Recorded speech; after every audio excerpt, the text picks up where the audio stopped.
বলেন তো আল্লাহ তাআলা কার সাথে আছে? আল্লাহ কার সাথে থাকেন? আল্লাহ নিজে জানিয়ে দেন যে আমি কার সাথে থাকি। আল্লাহ পাক বলেন ওয়া'লামু আন্নাল্লাহা মা'আল মুত্তাকিন। আল্লাহু আকবার। আল্লাহ পাক বলেন ওয়া'লামু, তোমরা জেনে রাখো নিশ্চয় আল্লাহ তাআলা মুত্তাকিদের সাথে থাকেন। বলেন সুবহানাল্লাহ। যারা মুত্তাকি, যারা পরহেজগার, যারা আল্লাহওয়ালা, আল্লাহর বিধান মতো যা চলে, আল্লাহর কথা মতো যা চলে, আল্লাহ পাক বলেন আমি সবার সাথে থাকি না। যারা মুত্তাকি আমি আল্লাহ তাআলা তার সাথে থাকি। বলেন সুবহানাল্লাহ। এই জন্য মুত্তাকি হওয়ার দরকার আছে না নাই? যেই লোকটা গুনাহ করে, এই লোকটা আল্লাহকে তেমন ভয় করে না। আল্লাহকে ভয় করা মানে হলো যত প্রকার গুনাহ আছে সব গুনাহ থেকে বিরত থাকা। বর্তমান সমাজের দিকে তাকিয়ে দেখবেন, যুবকদেরকে দেখবেন সব সময় মোবাইল টিপাটিপি করে, ফেসবুক নিয়ে ব্যস্ত থাকে। আল্লাহ তাআলা কোরআনুল কারীমের ভিতরে বলেছেন আল-ইয়াওমা নাখতিমু আলা আফওয়াহিহিম ওয়া তুকাল্লিমুনা আইদিহিম ওয়া তাশহাদু আরজুলুহুম বিমা কানু ইয়াকসিবুন। আল্লাহু আকবার। আমার ভাইরা গভীর মনোযোগ ভালো করে শুনতে হবে।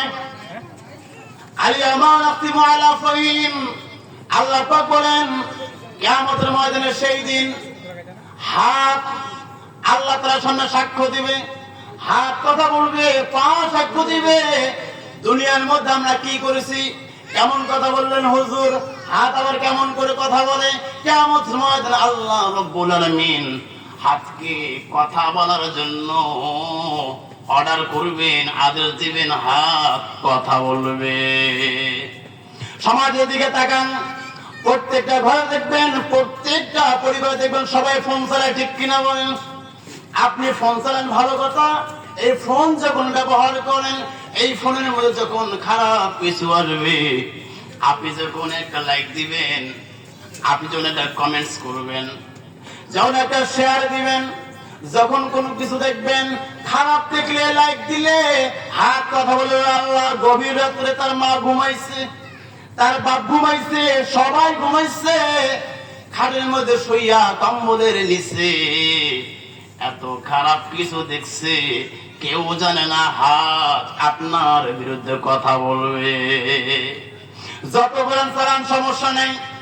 যেই লোকটা আল্লাহ তাআলাকে ভয় করে সেই লোকটা কখনো খারাপ কিছু দেখে না। আপনি যদি খারাপ কিছু লাইক করেন, আপনি খারাপকে সমর্থন করলেন, হাত কথা বলবে।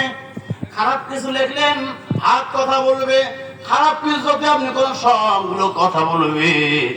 এই জন্য আল্লাহ তাআলা বলেছেন কিয়ামতের ময়দানে হাত আমাদের বিরুদ্ধে সাক্ষ্য দিবে। হাত যদি সাক্ষ্য দেয় তাহলে কি করতে হবে?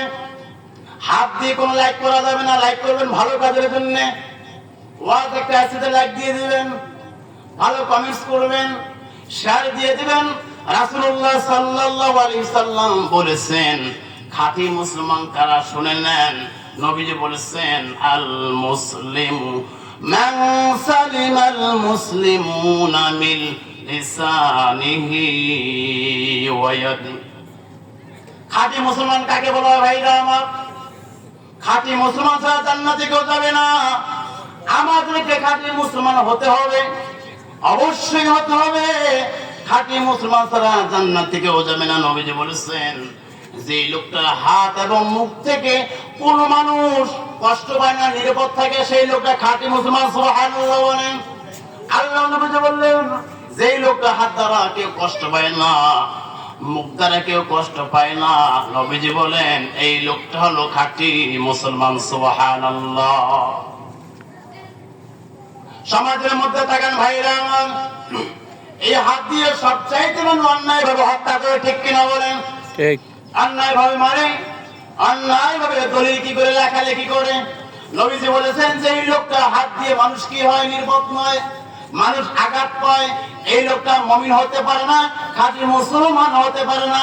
যেই লোকটার মুখ ঠিক নাই, মুখ দিয়ে খারাপ কথা বলে, নবীজি বলেছেন আল মুসলিম, নবীজি বলেছেন লোকটা মুসলমানকে গালি দেয় সেই লোকটা হলো ফাসিক। দেখবেন কথায় কথায় যারা মানুষকে গালি দেয় এই লোকটা হলো 1 নম্বর ফাসিক, ঠিক কিনা বলেন?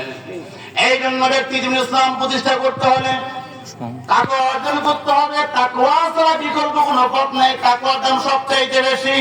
তাকওয়া যাদের ভিতরে থাকবে তারা হলো একদম দাম বেশি, তাকওয়া জান্নাতে যাবে। 3 নম্বর অপশন দাওয়াত দিতে হবে। দাওয়াত অর্থ হলো আমন্ত্রণ করা, ডাকা। দাওয়াত সম্পর্কে আল্লাহ রাব্বুল আলামিন কোরআনুল কারীমের ভিতরে বলেন, وَمَنْ أَحْسَنُ قَوْلًا مِّمَّنْ دَعَا إِلَى اللَّهِ وَعَمِلَ صَالِحًا وَقَالَ إِنَّنِي مِنَ الْمُسْلِمِينَ الله أكبر। আল্লাহ তাআলা বলেন তার থেকে আর কে ভালো হতে পারে যে মানুষদেরকে আল্লাহর পথে আহ্বান করে, নিজে নেক আমল করে এবং বলে আমি মুসলমান, সুবহানাল্লাহ বলেন। এই আয়াতের ভিতরে আল্লাহ বলতেছেন যারা মানুষদেরকে ডাকে আল্লাহর পথে তারা হলো সেরা, সুবহানাল্লাহ বলেন। যেই লোকটা আল্লাহর পথে মানুষদেরকে ডাকে তার সে হলো হিরো, তার দাম বেশি। আপনি বলবেন হুজুর আল্লাহর পথে কেমন কে মানুষকে ডাকে? আপনি ব্যবসায়ী, আপনি দোকানদার, আযান দিল, নামাজ পড়ার জন্য গেলেন, বললেন ভাই শুনেন নামাজ পড়ার জন্য যায়, এটার নাম হলো দাওয়া, ঠিক কিনা বলেন? আপনি নিজে নামাজ পড়তেছেন, ভালো কথা। যদি কোনো মানুষ এই চিন্তা করে আমি একা একা জান্নাত যাব, সম্ভব নয়। জান্নাত একাই যেতে পারবেন না। যদি কেউ চিন্তা করে ইবাদত করে সে জান্নাত যাবে। আল্লাহ তাআলা কোরআনে বলেছেন, يا أيها الذين آمنوا قوا أنفسكم وأهليكم نارا। আল্লাহ পাক বলে ইমানদার বান্দাগণ তোমরা নিজে বাঁচো, অপরকে বাঁচাও। আপনি নিজে বাঁচলেন, অপরকে বাঁচানোর যদি চেষ্টা না করেন জান্নাত যাওয়া যাবে না। এই জন্য নিজে আমল করতে হবে, পরিবারের লোকদেরকে আমল করার জন্য বলতে হবে সুবহানাল্লাহ। এই জন্য ভাইরা আমার, আপনি হিংসা করেন আমি একা জান্নাতে যাব, আমি কাউকে বলবো না, তাহলে হবে না। একা জান্নাত যাওয়া সম্ভব নয়। ইমানদারদেরকে লক্ষ্য করে আল্লাহ বলতেছেন নিজে বাঁচতে হবে, পরিবারদেরকে বাঁচাতে হবে। পরিবার বাঁচলো, সমাজকে নিয়ে চিন্তা করতে হবে। এইভাবে আন্তর্জাতিক পর্যন্ত চিন্তা করতে হবে। যারা নিজেকে বাঁচানোর জন্য চেষ্টা করে তারা ইমানদার হবে না। তার কারণ ইমানদার কখনো নিজেকে নিয়ে চিন্তা তো করবে, সবাইকে নিয়ে করবে। সুবহানাল্লাহ।